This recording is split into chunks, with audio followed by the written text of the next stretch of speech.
Fusing sounds of lo-fi hip-hop with R&B, Joji has already established himself as one of the pioneers of the genre, with songs that have alone cemented him as an emerging artist to watch. But it's his videos that have made him stand out even further, with their cryptic and melancholic visuals leaving some confused as to what they really mean. Oh, he's like one of those guys that's like trying to be edgy and cool. What is this video? Don't know what that is, but I really am intrigued. Their dark and abstract imagery set against the backdrop of songs that speak about lost love and depression have slowly gathered attention from fans who have started to notice reoccurring themes and even characters, leading to an idea that there exists a Joji-universe, or Joji-verse. But is this really true? And for that matter, why should anyone even care? You're not giving me any emotion, so I'm like, I don't care. Well, maybe you shouldn't, and I'm not going to lie to you by saying there definitively exists one. However, after going through all of the videos released, I believe that there are enough connections to at least make the case that they are all loosely connected, or that they deal with familiar themes across a broader musical arc. But like any analysis of art, these are just my views on the matter, and I'd love to hear your thoughts about them down in the comments below. I also want to add that this isn't going to be a documentary about Joji's entire career, because there's already plenty of other videos for that. Although it's still incredible to see just how far he's come from once being played on The Tonight Show for his comedic past to actually be there playing live with his present music. And don't worry, neither is this going to be a conspiracy theorist-like video where I say remarks like, oh my god, look, he shaved his hair in the music video for I Can't Get Over You, and that links to the same hair that we see in the music video for Test Drive, which symbolically means he likes shaving his hair, just like he likes shaving away his relationship. There's also plenty of quote and unquote genius videos on that. So with that out of the way, let's go through his incredible work and analyze the meanings and messages from this incredibly dark and melancholic Joji-verse.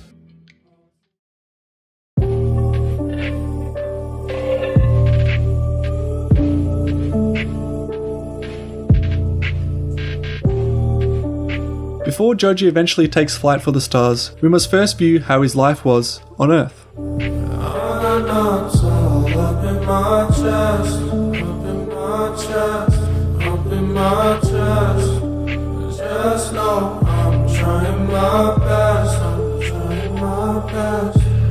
In Joji's first appearance in a music video for the song Will He quickly informs us that a relationship he had with someone has now ended. Will your tongue still remember the taste of my lips, my lips, my lips, my lips? Will your shadow remember the swing of my hips, my hips, my hips? Echoing a feeling of death, the video shows Joji lying lifeless in the bathtub filled with his blood, while what is presumably his former lover is pictured as an angel lies awake with a Cupid's arrow through her head. While the symbolic imagery of the death of their relationship is obvious, it's interesting to note that Joji's wounds appear self-inflicted, presumably over the heartbreak he feels for his former lover, who isn't exactly dead but may as well be in his mind since she is now in love with someone else. 'Cause I don't need to know. I just wanna make sure you're okay. I don't need to know. I just wanna make sure you're all safe, all safe, all safe.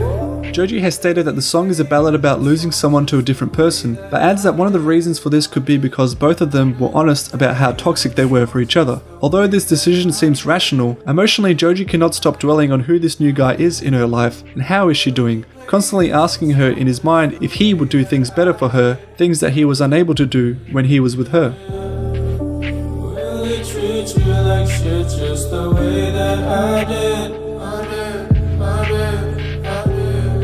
I don't blame ya.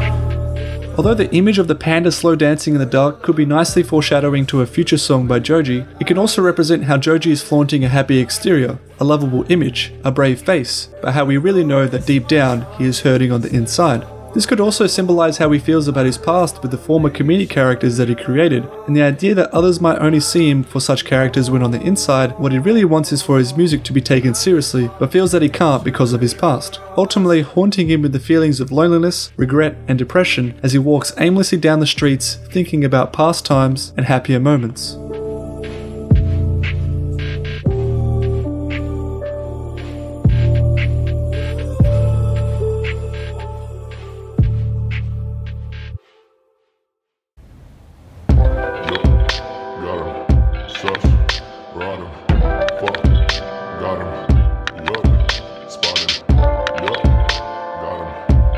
Moving to the music video for Demons, we get a song that discusses the demons in Joji's life. You're taking my heart now. You're taking my heart now, and I don't know why. And I don't know why.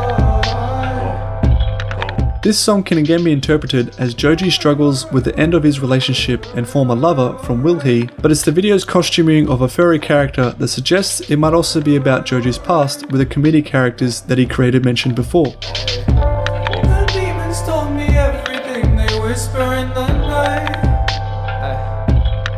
This is not a threat, a promise.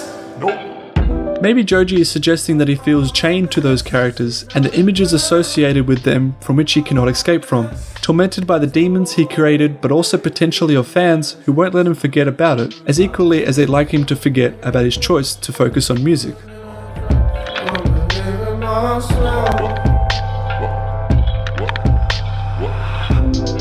You don't gotta die so soon, so I just behave for you, for you, for you. Lyrics that mention he is behaving himself and affirming to someone that their relationship doesn't or didn't have to die so soon might be enough to hint that the girl he was with in Will-hee had seen enough of his comedic side, and perhaps was another reason they had ended since she couldn't take him seriously because of his past. Threat, a promise. It's a warning, baby. I just want you to know.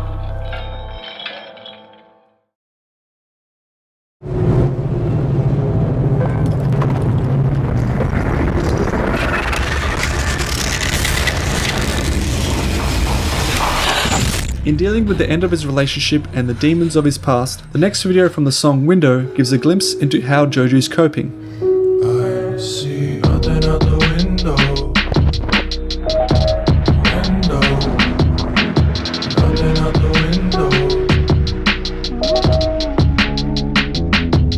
window. Clearly, Joji doesn't appear to be handling it very well, as the window he sees, or rather the outlook that he can only see, deals with a theme of suicide. Watching all the leaves grow. Leaves grow. Feels better in my dreams though. Dreams though. In my view, it could suggest that life without his former lover has become meaningless, and coupled with losing any will to continue with his comedic characters, he feels completely lost and will rather just die. I've been holding on too long. Holding on. A variety of special effects and strange images from the music video make it feel like an entire acid trip, suggesting that in this current state, Joji is drinking heavily or consuming various drugs in order to numb the pain, often telling people to leave him alone and to let him wallow in his own depressive state. I just wanna stay forever. Please just let me leave. Forever, I need an antidote.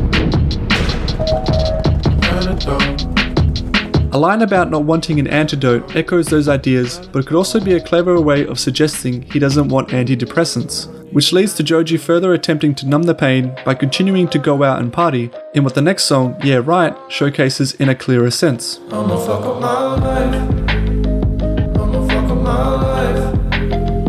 We gon' party all night. She don't care if I die. Yeah right, yeah right.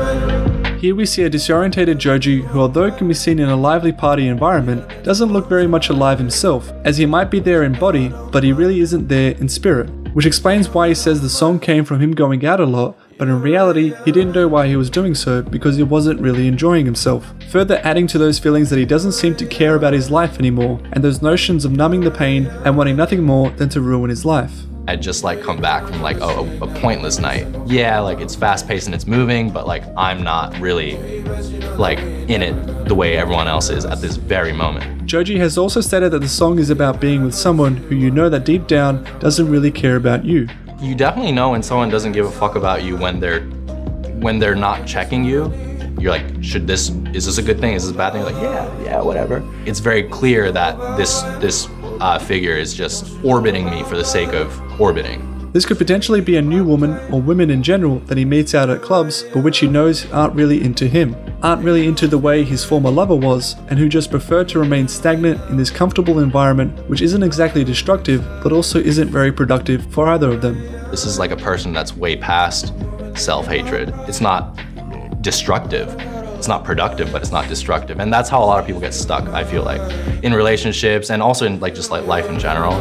Maybe this could again represent how we felt about his first relationship from Will He, who in hindsight was someone who was superficial in some regards, not there for the long term, and enjoyed being in this honeymoon period where she felt mainly attracted to Joji's money, wealth, and the fame that he created with his comedic past. If you're like an ugly, like not a great looking dude, you know that like a chick is just like spending all this time with you just because you got money or whatever. It's that like point of like self-hatred that you don't mind. I remember dancing with a girl and it's like I'm thinking like you don't really care. Like yeah, right.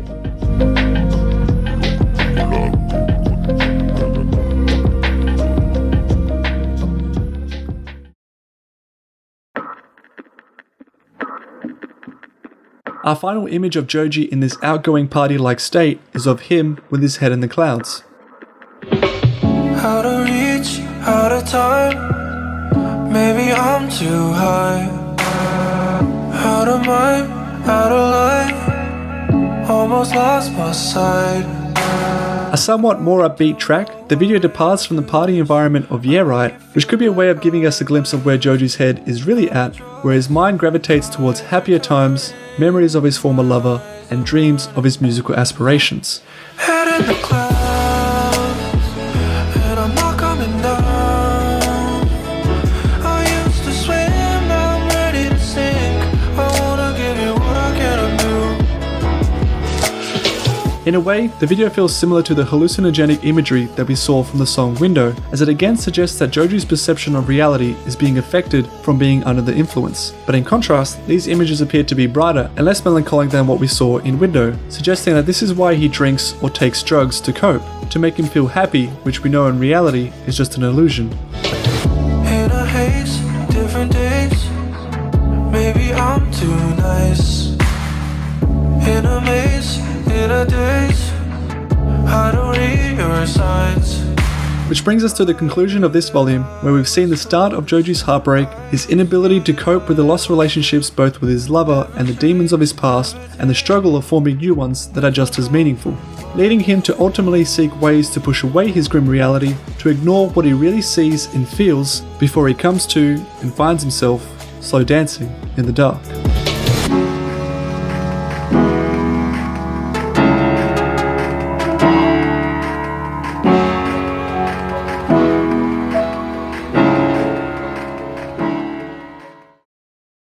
Head in the clouds, and I'm not coming down. I used to swim, now I'm ready to sink. I wanna give you what I cannot do. This guy's just depressed all the time.